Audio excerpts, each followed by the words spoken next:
Assalamualaikum warahmatullahi wabarakatuh.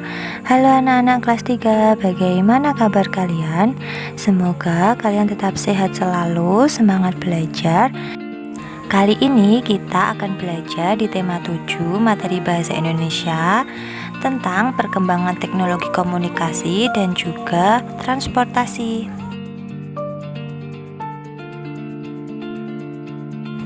Manusia adalah makhluk sosial, yang artinya setiap orang memerlukan orang lain. Manusia melakukan komunikasi saat bersama-sama. Kini kita dapat berkomunikasi dengan siapa saja dan di mana saja. Lalu, apa itu komunikasi?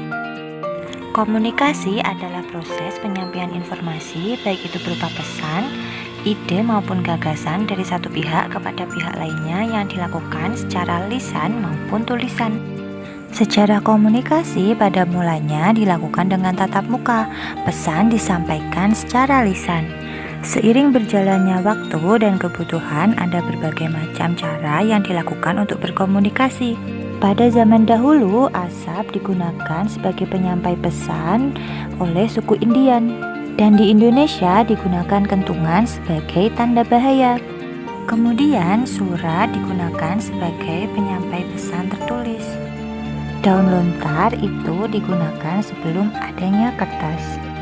Dan saat mesin cetak sudah ditemukan, penyampaian informasi berkembang ke surat kabar atau koran.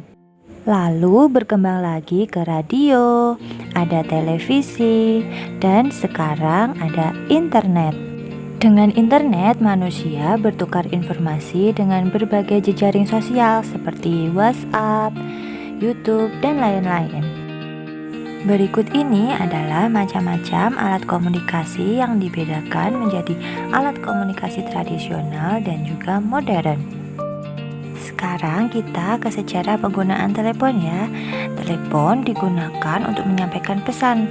Telegraf dan surat sudah dikenal sebelum ditemukannya telepon. Namun, surat memerlukan waktu berhari-hari dalam menyampaikan pesan. Selain itu, komunikasi hanya dilakukan secara tertulis. Karena itu, adanya pendorong penemuan telepon. Selanjutnya, alat komunikasi tulisan. Alat komunikasi tulisan berupa surat. Dahulu surat ditulis pada daun lontar. Selanjutnya ditulis pada kertas yang dimasukkan ke dalam amplop. Nah, sampainya surat ini tergantung jarak dan biaya pengiriman. Lalu pada abad ke-21 dikenal surat elektronik atau surel yang dikirim melalui jaringan internet dengan bantuan telepon seluler atau smartphone dan juga laptop atau komputer. Berikutnya ada beberapa manfaat dari perkembangan teknologi komunikasi. Selanjutnya kita bahas tentang perkembangan teknologi transportasi. Transportasi adalah perpindahan manusia atau barang dari suatu tempat ke tempat yang lainnya dengan menggunakan sebuah kendaraan yang digerakkan oleh manusia, hewan, atau mesin. Tujuan dari transportasi adalah memudahkan kegiatan manusia untuk berpindah tempat. Menurut perkembangannya, transportasi dibedakan menjadi dua, yaitu transportasi tradisional dan transportasi modern. Nah, transportasi tradisional adalah alat transportasi sebelum adanya mesin. Nah, pada zaman dahulu, transportasinya masih dengan berjalan kaki atau dengan bantuan hewan, seperti andong dan pedati. Sedangkan transportasi modern adalah transportasi yang sudah menggunakan tenaga mesin sehingga membuat perjalanan lebih cepat sampai ke tujuan. Berdasarkan jenisnya, transportasi dibedakan menjadi tiga, ada transportasi darat, transportasi air, dan juga transportasi udara. Selanjutnya ada alat transportasi khusus. Nah, ini adalah segala jenis kendaraan yang digunakan untuk tujuan tertentu, seperti contohnya ambulan, mobil pemadam kebakaran, dan juga truk.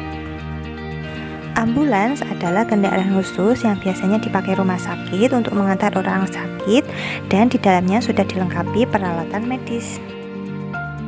Mobil pemadam kebakaran adalah kendaraan yang digunakan untuk memadamkan kebakaran yang terjadi di suatu tempat. Truk adalah kendaraan yang digunakan untuk mengangkut barang dalam jumlah yang banyak. Sekian pembelajaran kali ini, semoga dapat bermanfaat dan mudah dipahami. Wassalamualaikum warahmatullahi wabarakatuh.